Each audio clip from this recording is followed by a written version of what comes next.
MSCI beberapa waktu terakhir ini kan korelasinya hanya ke sahamnya grup Pak Prayogo ya. Tapi sebenarnya kalau my friends lihat, nggak cuma di sahamnya grup Pak Prayogo, tapi ada potensi-potensi lain yang bisa terjadi.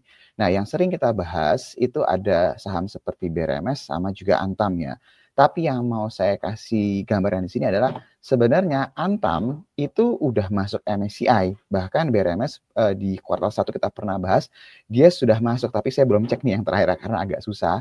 Tapi MSCI-nya itu adalah yang small to mid cap ya. Jadi yang market cap-nya itu lebih kecil. Nah, ini update yang di bulan Juni komposisi dari indeks si MSCI yang small sama mid cap ini, kalau my friends lihat, ini bisa diakses untuk publik. Jadi bukan hanya orang tertentu aja yang bisa akses. My friends bisa lihat bahwa di sini nama-namanya seperti Antam itu sudah ada di MSCI, tapi yang small to mid cap ya. Jadi kalau dibilang masuk MSCI, yang diekspektasikan adalah masuk ke MSCI yang large cap, yang lebih gede lagi market kapitalisasinya. Apa sih bedanya yang small sama mid sama yang large? Ribet banget gitu ya diklasifikasiin.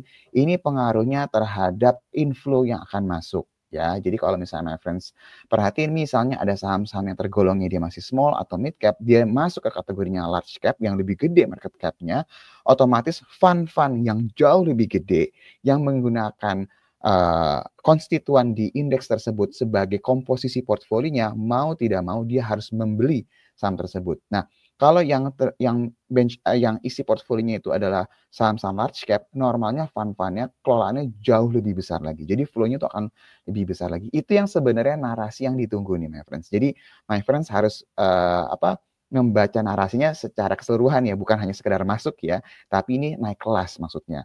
Dan nggak cuma naik kelas, potensi juga dia bisa nggak weightingsnya atau bobotnya itu bertambah. Karena kalau bobot bertambah, itu juga berpotensi menaikkan flow terhadap saham tersebut. Pertanyaannya adalah memang isinya large cap index itu apa aja sih? Ini yang small sama medium ini isinya ada 59 saham ya, yang ditampilkan hanya 10.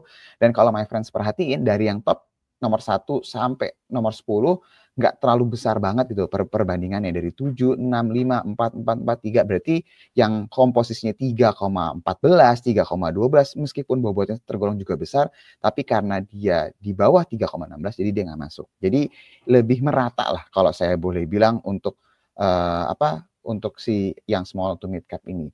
Tapi kalau yang large cap, my friends bisa lihat per 30 Juni ini ada 7 konstituennya, di mana kalau my friends lihat isinya itu BCA, BRI, Bank Mandiri, Telkom, Astra, Chandra, Asri Pasifik atau TPI ya. Jadi TPI itu udah masuk ya my friends ya, sama Aman Mineral. Jadi sebenarnya yang diekspektasikan orang-orang banyak tuh bisa nggak nanti dia masuk ke yang large cap. Kalau ini cuma large cap-nya doang ya, bukan MSCI Indonesia keseluruhan ya.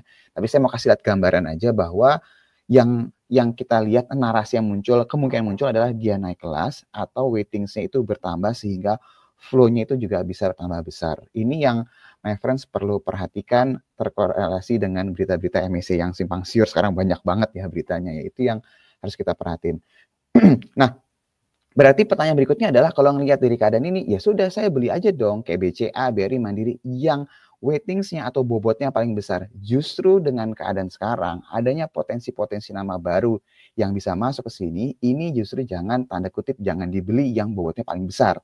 Kenapa? Justru ketika nanti ada nama baru masuk, secara kriteria MSCI itu dia masuk, bobot yang besar justru malah akan berkurang. Nah, ini mungkin salah satu yang bikin pergerakan saham-saham blue chips ini belum terlalu menarik nih beberapa waktu terakhir ini. Karena penghuni baru itu bisa menggerogoti bobot yang ada mereka miliki pada saat ini. Ini supaya my friends kegambar dengan keadaan sekarang. Nah, pertanyaannya adalah gimana prospek buat si Antam sama BRMS? Ini ada research reportnya Antam sama BRMS buat my friends yang sudah menjadi nasabah bisa akses ya di aplikasinya kita yang di Maybank Trade ID. Ini ada report tanggal 13 Mei terakhir untuk si BRMS dan terakhir untuk Antam ini ada 11 Juni. Nah, saya tidak akan bahas detail mengenai reportnya karena my friend bisa baca sendiri. Tapi yang mau saya garis bawahi adalah ketika momennya itu masuk ke MSCI, saham-saham yang likuiditasnya tergolong lebih besar atau lebih atraktif secara likuiditas, free float market cap, dan matrix-matrix yang lain, biasanya bisa punya potensi lebih besar. Nah, kalau melihat dari keadaan sekarang, apa yang bisa mendorong likuiditas lebih besar lagi menjelang nanti announcement date di tanggal 7 Agustus?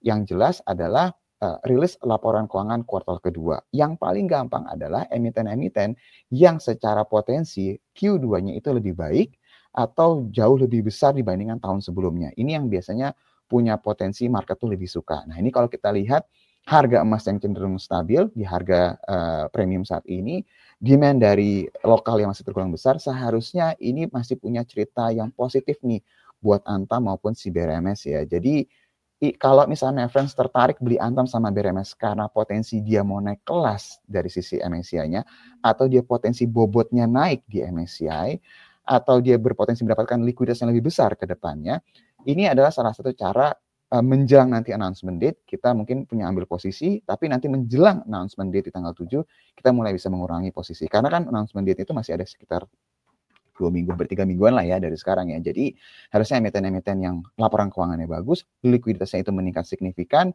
ini lebih punya potensi mendapatkan perhatian pasar nih. Nah ini update untuk BRMS sama Antam, karena saya juga ada beberapa yang tanya, kok dia nggak dibahas-bahas lagi, ini kurang lebih update nya ya. Jadi my friends bisa lebih tergambar lah keadaan sekarang.